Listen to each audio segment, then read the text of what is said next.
So let's talk about why we're doing this podcast. This really is a discussion of highly practical philosophy.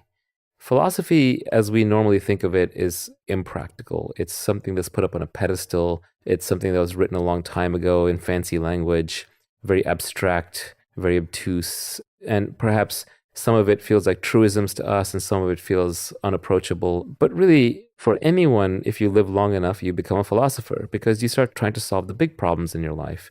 And the big problems are the old ones. They're the ones that we've been trying to solve since the beginning. How do I stay happy? How do I become healthy? How do I become wealthy? How do I raise the family that I want? So, what this podcast is about is the practical philosophy that we have confirmed for ourselves and that has worked for us. What one monkey can do, another can. If this person learned something interesting that made them happier, healthier, or wealthier, then I can do it too. That's what we focus on here. It's the practical philosophy of health, wealth, and happiness. It seems to me if you were going to sum it up in one word, it would just be health, financial health, mental health, physical health. Health is just a state of being well. So let us get to the state of health in our finances so we're not fearful day to day. And that's where we started. And we spent a lot of time on that. Let's get to the place in physical health where we are not suffering from afflictions, disease, and addictions. And let's get to the state of mental health where we're relatively at peace and quite content with ourselves. Even though you can certainly achieve happiness and mental health without financial health, the truth is in modern society, most of us understand that financial wealth can give us freedom. It can give us time. It can give us peace. You're not going to buy your way to happiness, but you will buy your way out of common causes of unhappiness. In olden times, one of the routes to finding peace was you would become a monk. You would renounce things. You would renounce sex. You would renounce money. You would renounce shelter. You would renounce attachments. And you would go off in the woods. And after 30 years, when you'd finally gotten over the fact that you weren't going to have these things, then you might find some peace. And the truth is, most of them probably never got over it. Lots of monks out there, not a lot of enlightened people. I think it was Osho. He said, every time I meet a prostitute, she wants to talk about God. And every time I meet a priest, he wants to talk about sex. Whatever it is that you deny yourself will become your new prison. If you have a desire for material comfort, it's actually going to be easier and faster to fulfill it in modern society if you know what you're doing and are capable than it will be for you to renounce it. It'll take a lifetime to renounce it, and maybe then it won't work.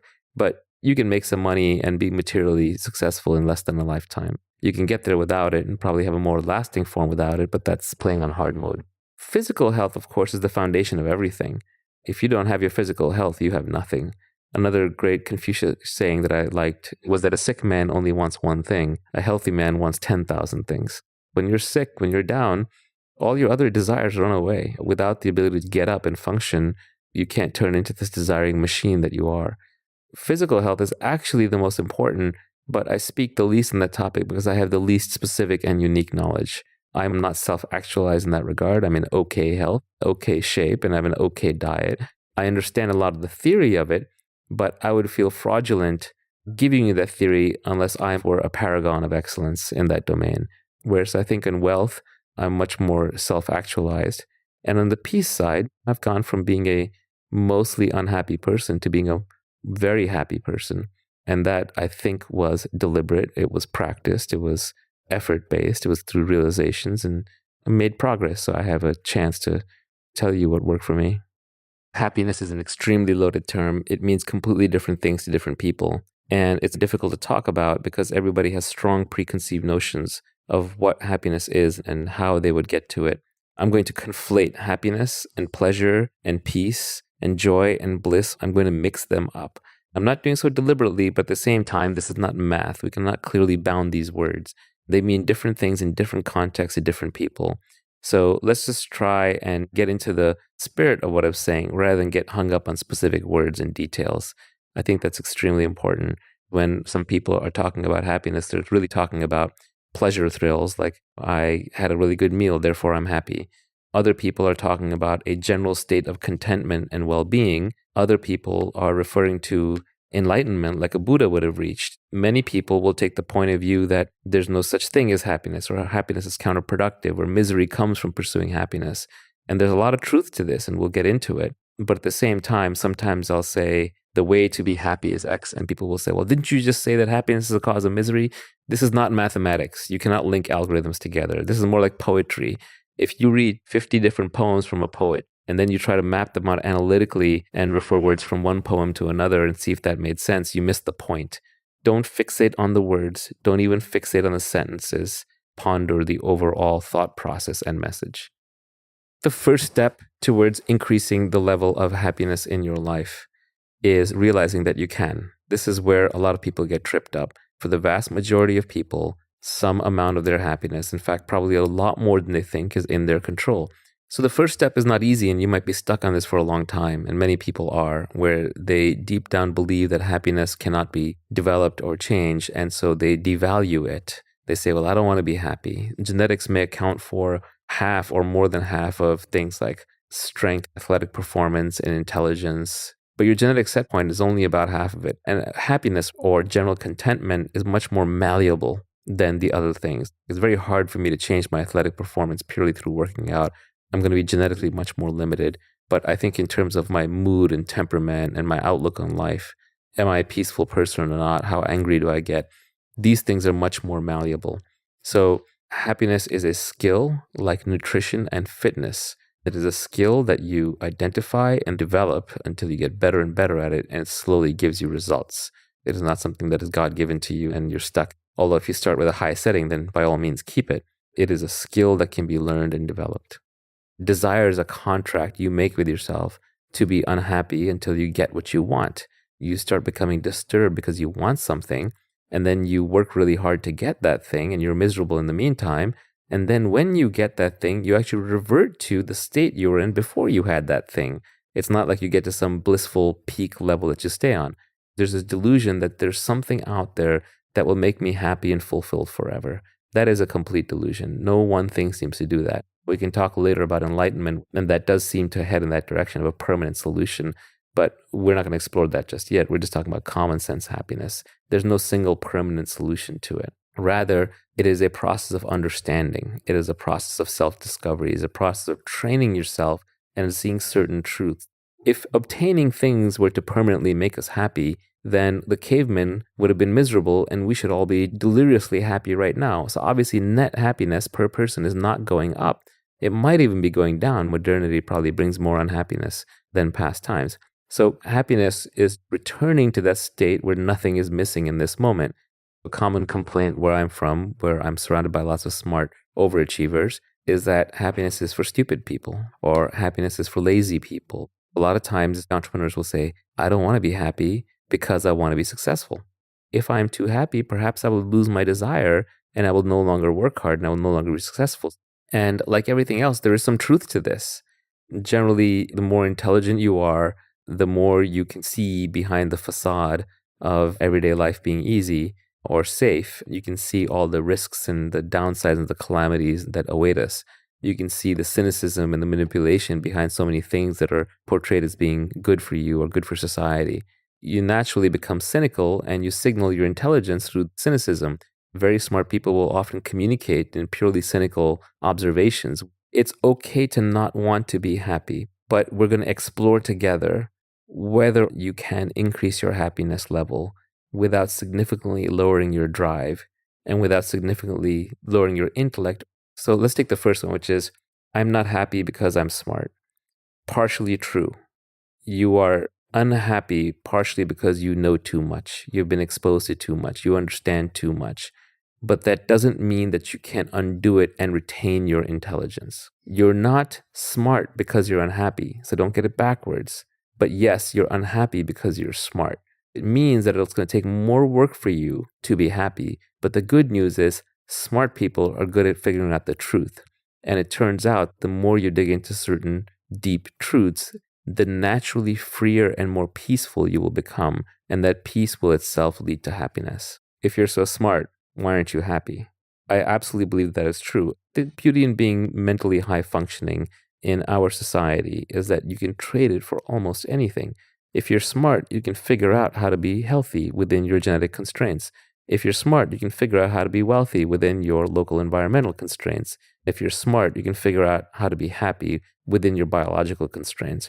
but your biological constraints are a lot larger than you might think. For people who have ever gotten drunk, been on psychedelics, meditated deeply, experienced altered states of mind through breathing and hypnotic techniques, they turn into versions of themselves that are much happier for brief periods of time. Now, some of this is a fake pleasure-driven happiness, of course, but there's some truth to it as well, or you wouldn't desire that state. So in a sense, it can show you the dynamic range that you have as a human. The ability that you have to go into certain states where you're happier is actually quite large. So how do you nudge yourself in that direction on a perpetual basis, as opposed to just visiting there by essentially stunning your mind into submission and silence? Besides, I'm too smart for it. The other objection is I don't want it to lower my productivity. I don't want to have less desire or less work ethic. A fact check on that is true. The more happy you are, the more content and peaceful you are, thus less likely you want to run out there and change the world. But at the same time, being unhappy is very inefficient. The peaceful person doesn't have extraneous thoughts going through their head. If you are a driven, unhappy person, your mind will be on 24/7. What are the consequences of this? Your sleep is much worse. You're much more likely to react, become angry, and dig yourself into a hole that you then have to dig yourself out of. Your decisions are going to be emotional and impetuous. You're much more likely to be in the busy trap, where you're busy all the time, running from one thing to another because you can't mentally prioritize. You don't have peace of mind, so when it comes time to make judgments, you have too many threads going through your head and you don't have time to devote to making those judgments. So there's a trade-off. If you become the Buddha tomorrow, it's unlikely you'll also launch rockets to the moon like Elon Musk. But on the other hand, there are enough successful, optimistic leaders, scientists, and innovators, especially as they get older, that you see it's not necessarily the case that happy people have to be ineffective. As I became much happier in my life, I actually became much more effective. I was able to form relationships with people that earlier in my life I would have kept at a distance, whatever preconceived notion. I can make decisions much more clearly now because of see what the long-term outcome is going to be. And I cut straight to the chase. I don't try and negotiate an extra 20% here or there because I know that that's going to make me unhappy long-term. It's going to make the other person unhappy and it'll make the deal less stable. So I've actually been more productive even though I've worked less hard because I've made better decisions. In the modern age, the quality of the decision you make is everything because we're all leveraged. You can be leveraged through code, community, media, capital, labor, etc. If you're a smart person, every decision you make these days, you're leveraging it in some way. And so the quality of your decision making is more important than anything else.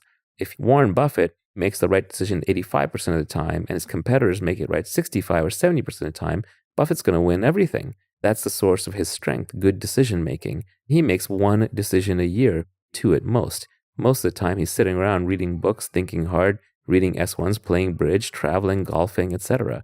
Obviously, hard work is not the solution.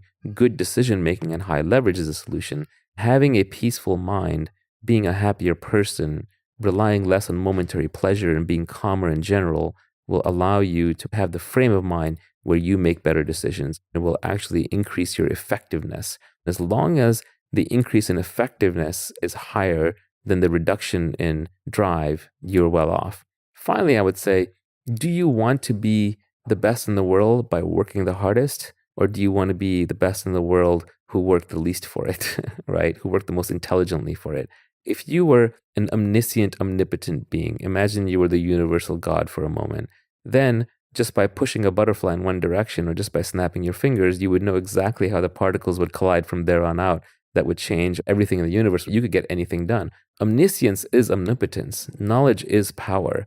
Through pure knowledge, we can achieve happiness, and that happiness will actually increase our decision-making capability. It'll give us more time to read. It'll make us more knowledgeable about how we and other people operate. It will make us more effective. It will increase our judgment, and it should increase our earnings and the returns that we need to be financially free. In some very deep level, all pleasure creates its own offsetting pain and fear of loss on the other side. I had a tweet recently where it said, in an age of abundance, pursuing pleasure for its own sake creates addiction. I was upgrading an old Miyamoto Musashi line. Do not pursue pleasure for its own sake. Musashi, he was a Japanese swordsman.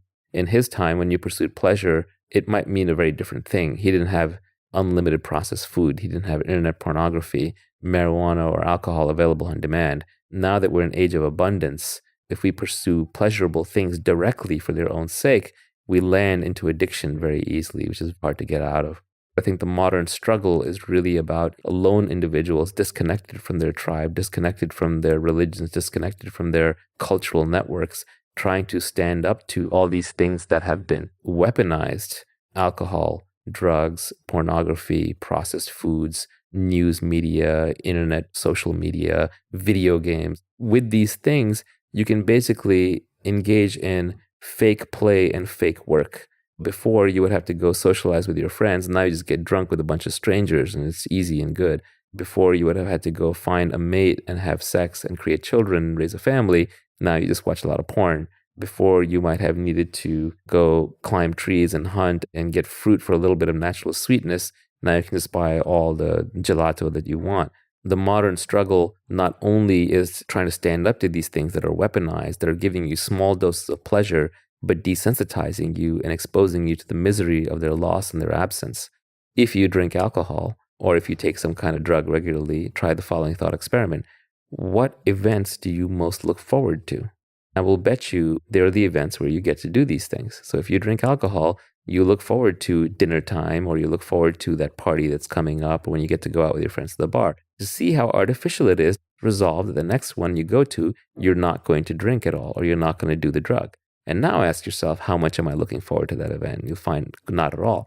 This creates a conundrum. If I give up these sources of artificial pleasure that can lead to addiction and desensitize me or just bring misery down on me later by missing them, then I'm miserable because I don't get to socialize with anybody. I don't have fun. I don't go out.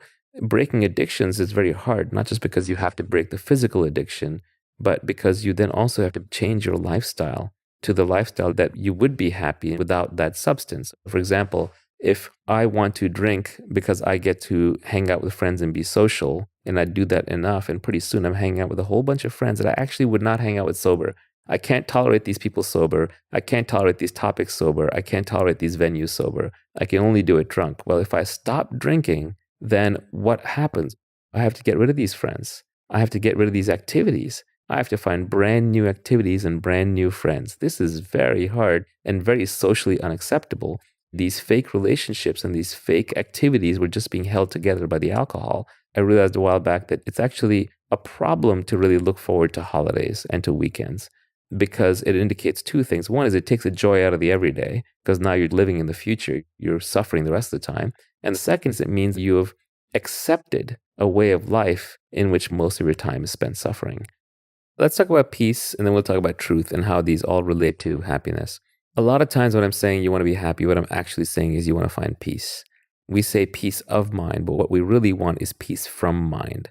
The moments of greatest pleasure, whether from doing a drug or having an orgasm, or you're kite surfing and you find the edge, or you're laughing with somebody, or you're looking at some incredible sunset, what happens in all of these is the mind goes quiet. The mind calms down. That voice in your head where you're talking to yourself goes silent for a moment. And then you go into a sense of awe or beauty or bliss or joy or pleasure. All of us seek this. All of us chase it. Deep down, what we're actually looking for is peace from our mind. I'm not making the mind out to be an enemy. The mind is a very useful tool. But somewhere along the way, it became an uncontrollable tool. It became a master rather than just a servant. Our mind is evolved to be paranoid, fearful, and angry. We are the most paranoid and angry creatures to ever walk this earth. Human beings are apex predators at the top of the food chain. We killed, subjugated, or domesticated every other species on this planet. And we did it through fear and violence and, of course, cooperation. But we've killed everything else. We've tamed everything else. We were scared enough to go fight it, kill it, and own it. Nature is brutal. Turn on any nature documentary and you'll see A eats B, B eats C, C eats D, D eats E. And nature is red in tooth and claw. We are derived from violence and blood. Modern society is a lot safer. Yes, it still makes sense to be careful and to be paranoid. It still makes sense occasionally to get angry, but not all the time, not as much as we're hardwired to do. Modern society is safer and more peaceful, so it's okay to dial it down. The threat level is not as high as our genes think it is. If you were walking through the woods 1,000 years ago with a friend and you thought you heard a tiger rustling in the bushes, let's say 9 out of 10 times it's a rabbit, 1 out of 10 times it's a tiger. Well, the person who's an optimist catches a rabbit 9 out of 10 times, it gets eaten the 10th. The person who's a pessimist stays alive every time. Pessimism is rewarded in our evolved nature, but we live in much safer times.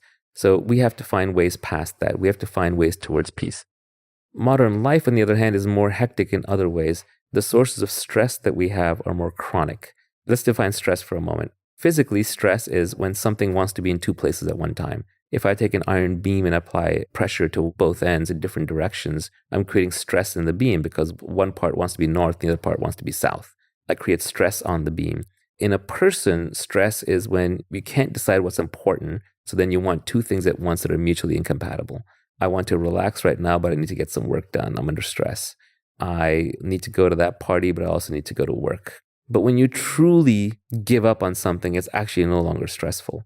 When you accept that something is completely out of your control, there's no point in being stressed about it. So it does imply that you have some level of control over it. The mind is constantly creating stress for you through situations where it's being more paranoid or more angry than is actually warranted for your environment. We want to find peace from mind. We want to have tools that allow us to not turn off the mind, because you can't suppress the mind. If I say to you, don't think of a white elephant, you just thought of a white elephant. So you can't force the mind into anything. But where the mind on its own calms down and naturally goes away. And how do you do that? How do you end up with a more peaceful mind? Because a more peaceful mind automatically creates a happier person. One phrase I liked is that peace is happiness at rest, happiness is peace in motion. A peaceful person doing an activity will end up happy doing that activity. A happy person just sitting there will be peaceful. So the goal actually is not happiness, even though we'll use that term a lot. The goal is actually peace. So the question is, how do you get to peace? The first problem with getting to peace is that no activity will get you to peace, because peace is fundamentally inactivity. Peace is the sense that everything is fine. And if everything is fine, you're not making physical activity to change it, so you're physically at peace. And you're not making mental activity to try and change it either, because that'll create mental stress, because you'll want to mentally be somewhere other than you actually are. So peace itself is not a thing that can be directly achieved. You cannot work towards peace. What you can work towards is understanding. I think this is an old religious saying, but it says the name of God is truth. And what that's basically saying is that when you understand certain things, when you learn certain things, when you're convinced of certain things, and when they become a deep part of you, then you naturally become a more peaceful person. One of the tweets that I put out a while back was, the closer you get to the truth, the more silent you are inside. We intuitively know this. When someone is blabbing too much, that person who talks too much at the party, the court jester, you know they're not at peace inside. You know Robin Williams was not peaceful inside. Whereas with a wise person, if we expect to meet a Lao Tzu, a Socrates, we expect them to be quiet. That is an indication that they are wise. And not quiet because they're trying to look wise, but quiet because they're internally quiet. We understand that peace and wisdom sort of go together. Kapil Gupta, who's written far more on this topic than I have, said, wisdom begets stoicism, stoicism does not beget wisdom. And I thought that was very insightful. And his basic point is that as you become wise, you naturally become stoic. It's not by practicing being stoic that you become wise. That's cart and horse getting reversed. As an aside, I had a tweet the other day that got incredibly misinterpreted. So many people failed that IQ test. They basically said, the smarter you get, the slower you read. All these people got triggered about it, of course. This whole speed reading crowd. A lot of people said, well, Bill Gates reads 150 books per year. And then a bunch of people said, oh, well, I read really slowly, so I must be smart. Actually, no. I said, if A, then B. That does not mean if B, then A. Truth is very fought over. When we say truth, the biggest problem we're going to run into is that what society wants for you is not what's always good for you. Society is the largest group, and groups search for consensus. Individuals search for truth. It is not acceptable for society to tell you the truth on many things. There are many things society throws out all day long that if you're a smart and critical thinking person that you disbelieve, but you're forced to go along with it even though deep down you know it's not true. Money isn't going to make you happy. That's a society truth. That's not an individual truth. Look at all the individuals trying to make money. Deep down, they know that, yes, money will get rid of a lot of sources of unhappiness and at least put it to the point where happiness is then under my control. It's my choice, as opposed to being inflicted upon me externally. That is just one of a billion lies society tells you. Another lie society tells you is that you send your kids to school for education. No, they get an hour a day of education. They get indoctrination. They get taught at the speed of the slowest student. They get taught mostly subjects that are irrelevant or obsolete. Education is a combination of a small bit of education, a large dose of socialization, a large dose of compliance training, a massive dose of babysitting, which is helpful for parents who can't take care of the kids at home, Also, it keeps young troublemakers off the streets, especially at the teenage level, who might be going out and committing crime and causing problems or getting in trouble. So school does a lot of things, but education is just a very tiny piece of it, as all the homeschooling stats clearly show, and even the unschooling stats are starting to show. Society does not just tell you things that are false, it programs you to beat yourself up when you cross one of these boundaries, when you transgress against society's truths. And a classic example of that is guilt. Guilt is society's voice speaking in your head. Guilt is society programming you so effectively that you are your own warden. So truth seeking is a very hard business because you essentially have to, with deep conviction, understand things that you are told are wrong all day long. When we talk about peace and how to get there, what we're really talking about is the search for truth. Try to see the advantage of getting to something by truth rather than by practice.